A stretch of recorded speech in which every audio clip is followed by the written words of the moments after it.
What is going on, guys? Wrestling Gage here. Thank you for tuning in on the channel.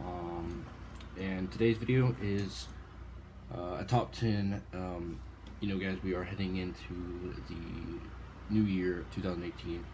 So 2017's ending, and a lot of matches have happened over this whole year, 2017. From your WrestleMania matches to your Clash of Champion matches, from the beginning of the year to the end of the year, into the middle of the year around SummerSlam. There was a lot of WWE matches this year, and this video is my top 10 best matches of 2017 for WWE, not NXT. So this is just only Monday Night Raw and SmackDown Live. So let's get into my top 10 matches of 2017. At number 10, we have AJ Styles versus John Cena at the Royal Rumble. One of the earliest matches of 2017 with AJ Styles versus John Cena at the Royal Rumble for the WWE Championship. I thought this match was great. It was a long match. It was awesome. Styles clashes, phenomenal forearms, AAs, and just name it. This was a good match, with John Cena winning the match and becoming the 16-time WWE Champion. At number 9, we had The New Day versus The Shield at Survivor Series. This match we just saw a few months ago. And this was a great 6-man tag match to start off the Survivor Series 2017 pay-per-view. I thought this was a well-done match between The New Day and The Shield. Both teams had their spotlight in this matchup, and I really enjoyed what The New Day and The Shield did, with, in the end, The Shield getting the win. Number 8, we had The Club versus Enzo and Cass, Sheamus and Cesaro, and the returning Hardy Boys at the WrestleMania 33 ladder match. This match was awesome. It was awesome to see. This match was going to be pretty good anyway, but when you add the Hardy Boys into that match, this match just became a whole lot better. And I am putting this in because the Hardy Boys did return, and it was one heck of a WrestleMania moment. Probably the best WrestleMania moment I've seen. And just a great match with the Hardy Boys winning the Raw Tag Team Championship. Number 7, the Elimination Chamber 2017 match. This Elimination Chamber match was great. It was a good way to build into WrestleMania. We had John Cena, Baron Corbin, Dean Ambrose, AJ Styles, and The Miz and Bray Wyatt.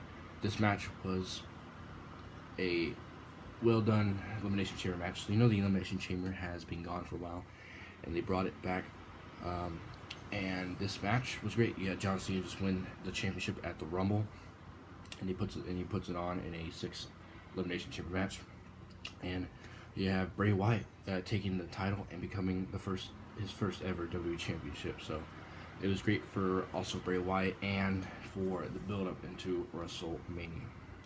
At number 6, Shane McMahon versus Kevin Owens, Hell in a Cell 2017.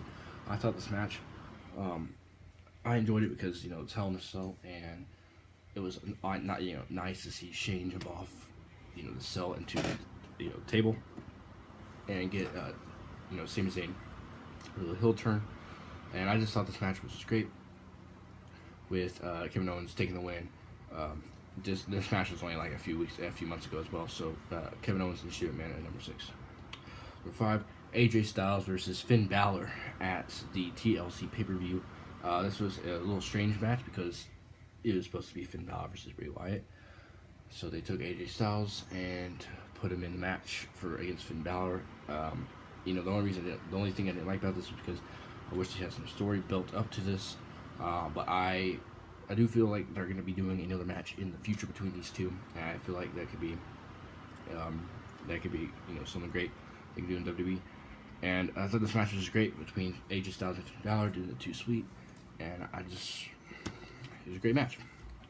At number 4, we have AJ Styles versus Brock Lesnar at the Survivor Series pay-per-view. Now, this match against Brock Lesnar was going to be Jinder Mahal versus Brock Lesnar, probably the worst match I've ever thought of. But WWE changed their minds and put AJ Styles versus Brock Lesnar, a little dream match there for us. And this match was awesome. I thought Brock Lesnar was going to go in there and destroy him, but this was actually a 10-minute match, which is crazy enough to see Brock Lesnar in a 10-minute match. But at the end of the night, Brock Lesnar wins against AJ Styles, and just a well good match. Number 3, I have the Money in the Bank ladder match between this year's Money in the Bank ladder match between Baron Corbin, Dolph Ziggler, Dean Ambrose, AJ Styles, Shinsuke Nakamura, Kevin Owens, and Sami Zayn. This was a pretty good ladder match for the Money in the Bank pay-per-view with Baron Corbin winning. We got to see a little bit of AJ Styles and Nakamura fighting. And I really enjoyed this. The only thing I did not enjoy is what they did with the Money in the Bank briefcase after this. And you guys already know about what happened after that.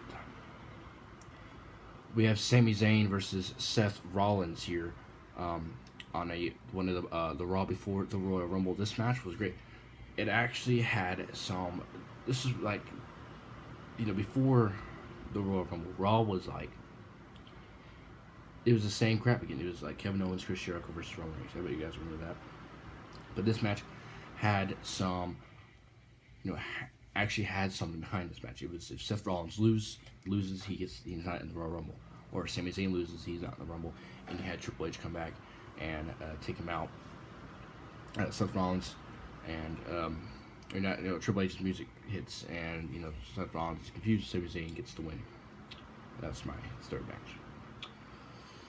Number 2 here on the number 1 for the best match of 2017, and I thought you guys might disagree.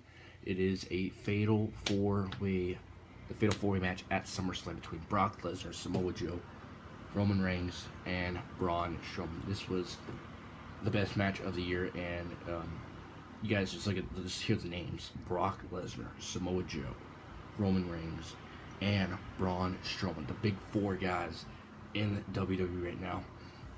And this was like probably the best match I've ever seen Brock Lesnar in when he came back to WWE, with Brock Lesnar winning the matchup for the Universal Championship. I thought this was a great fatal 4-way match, of 2017. Now, before I'm done with this video, guys, I know you're gonna say, well, you didn't put any women matches in there, and I'm gonna try to do the top 10 women's matches of 2017, but it's just the big matches that we've been seeing. I mean, there was a lot of good women matches out there, and hopefully, if I can, I'll be able to do a NXT top 10, because there's a lot of stuff on NXT that happened this year. So that is it, my top 10 matches of 2017. Hope you guys enjoyed, and I can't wait for 2018. Yes, I am wearing a Kenny Omega shirt, so yeah, if you're wondering. And I'll see you guys in the next one.